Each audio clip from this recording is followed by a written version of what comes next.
Hello, I'm Menchu, and this is Ralph. okay. So we're here to share our Love story. love story. Friends, they ask us how we met and what's the story behind our being together.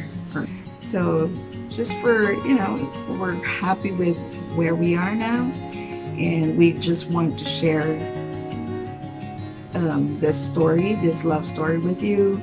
It might inspire you, but We went with our hearts. That's what we yes, went in. that's for sure. I mean, So, Ralph, yeah. introduce yourself. Well, we'll start, What was life like before me? as I was saying, I was divorced in 2019, but I've been separated since 2013, pretty much alone for 9 years. I'm 59 years old. I got 6 children, all grown up. 2 boys, 5 girls, or 4 girls, excuse me. And, oh boy, I'm losing count here. I got So total, you have 6 kids. 6 children, right? Yeah. I got grandchildren. I got 3 boys. I got 3 girls. no, 4. 5. 5. My oldest is married. My second is divorced. She's looking for a man, or someone that will fit her. My youngest has a man in her life that just had a child. My second oldest has a fiance. And the rest of my children are just single. My youngest son is 31. My oldest is 42. So I had a long life with children. Now it's my time for myself. But they've kept my life full. They've been there for me when I had my stroke. I had a truck accident back in '97. They were there more for me than anybody else was. They've been good kids. They're still around me most of the time. This is the farthest I've ever been away from my kids. So that's pretty much me. It's your turn, Lynn. He calls me Len. That's my nickname, but most of my friends call me Menchu. So yeah, for me, I'm 52 years old, and he's retired, by the way, and I'm still working.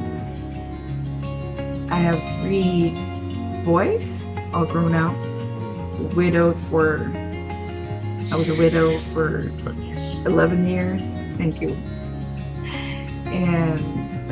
And for the 11 years that I was a widow, love and relationship took a backseat because, I didn't mind it. I felt lonely sometimes, but it's like just a passing thing. The next day I'll be okay. And my children, my job, and my hobbies kept me busy.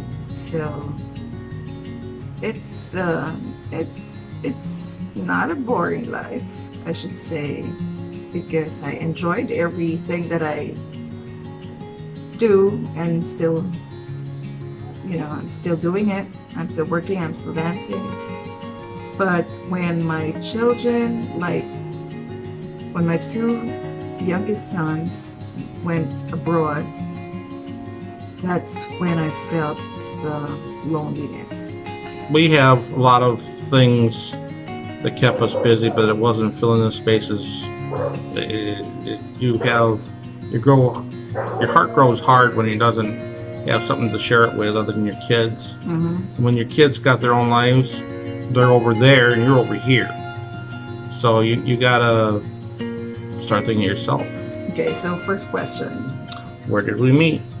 Where did we meet? Date site.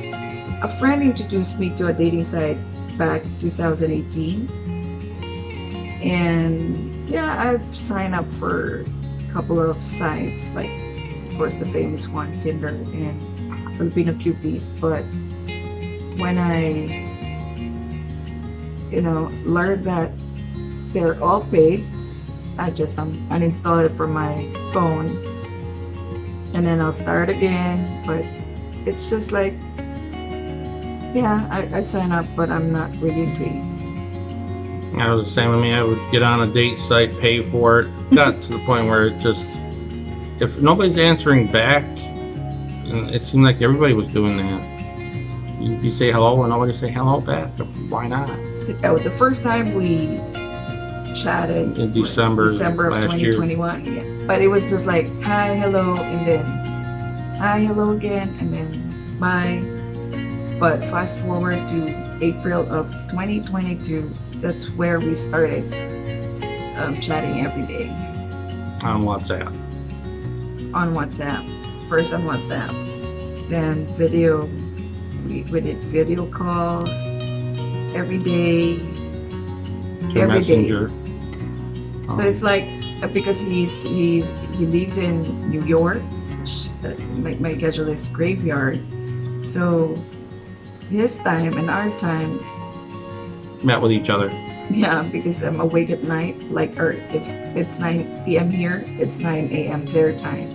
So I'm awake at night. It's their morning. So We basically slept at the same time. exactly. And we worked around each other's schedules. I mean, if I had to run someone somewhere to go to the grocery store, we always were making time for each other. We spend 3, 4, sometimes 8 hours on the phone. My kid's question was, how do you don't even know her? I said, well, I tell you don't follow around and be with someone for 8 hours a day and not get to know them. Yeah, There's no hiding. we talk about basically everything. Of course, when we started talking during our video calls, it's like all just the basic stuff, like what's your favorite color, slam book, Music, what's your favorite music, who's your favorite movies. band, actor, movies, food. So just the basic ones, and then it got the discussion or the In-depthness of the experiences growing up with our children, our hardships, our parents or parents' family. family, how big our families are. She's from a big family, and I'm from a big family. So we didn't see any Conflicts? conflicts. Yeah. Although he's a Christian, You're I'm a Catholic. It's not an issue for us. The problem, the first problem that we encountered was that, for me, my kids was not open to the idea of me having a relationship again, especially my youngest.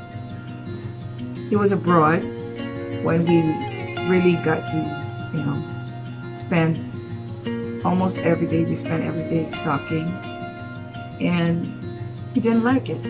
He blocked me from all the social media. In the very beginning, I was starting to fall in love with the fact that I actually found someone I can talk to, that we can relate. There's nothing I couldn't tell her. So it was hard for me at first to believe, because first of all, it was a long distance relationship. I'm super doubtful. When you're 8,000 miles away from each other, the best dating is when you can see each other every day. But he assured me, he never stopped reassuring me that he was serious and he wants to move forward. But we're not 20 years old no more. We don't need to date for 10 years before we decide that, oh, are you finally in love? No, that's not life. We both had been through life. We both knew what we wanted in our lives. We both knew exactly what we wanted in our lives, and that's where we went.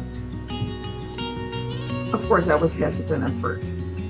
Unless he comes here, then I'll believe him. That's what I told him. Really I happening. believe you 100%. If we'll be together. So, because he's an American, it would be easier for him to come here instead of me getting a visa going to the States. the chances of meeting someone 8,000 miles away and getting to know them, and then and finally come to the decision that you really love this person, you want to spend the rest of your life with them. And it was tough. I asked the Lord, I says, if this is meant to be, make it happen. That's what I prayed for too. It wasn't easy, but it wasn't hard either. I mean, well, this is what my children were saying to me. This is what I'm hearing from them at first. And then they thought I was talking to a young chick or something. I said, no, she's close to my age. We're in the same decade. So that wasn't, I had to explain to them what I already knew about her. And I says, this is the real McCoy. There were fights, misunderstanding. Oh, yeah, that's...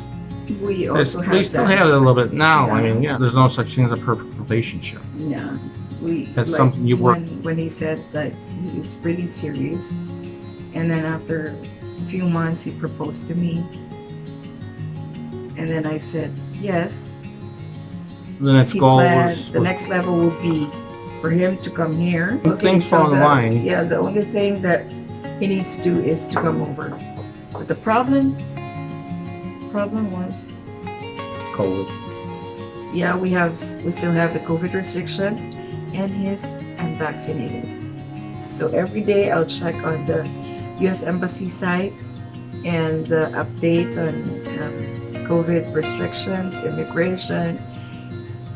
Still no change. And then we found a spot about the time when everything fell apart or fell together. When I was like feeling so hopeless already.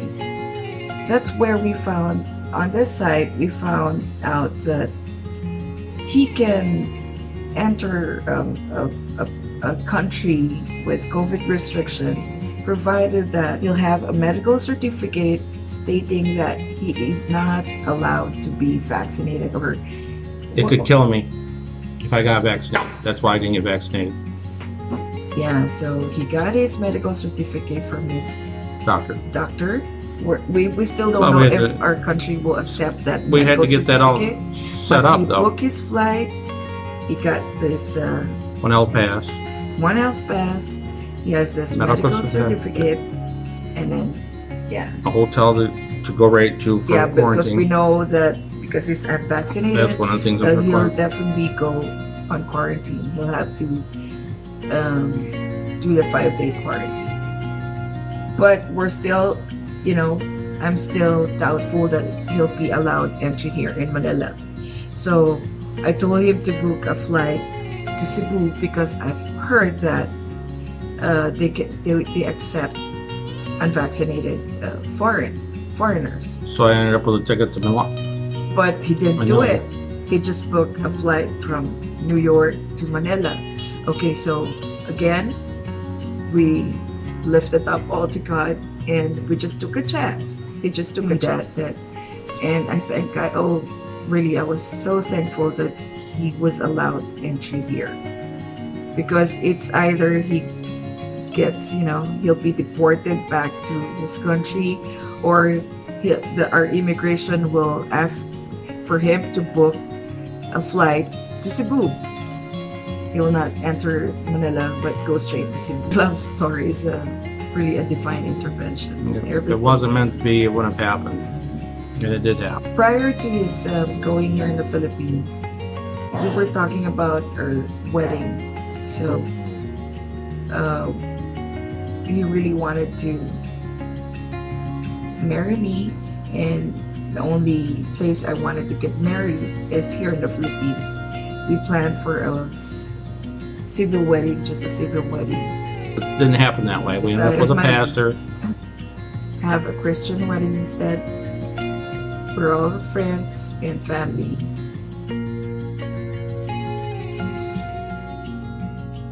That's it. So, yeah.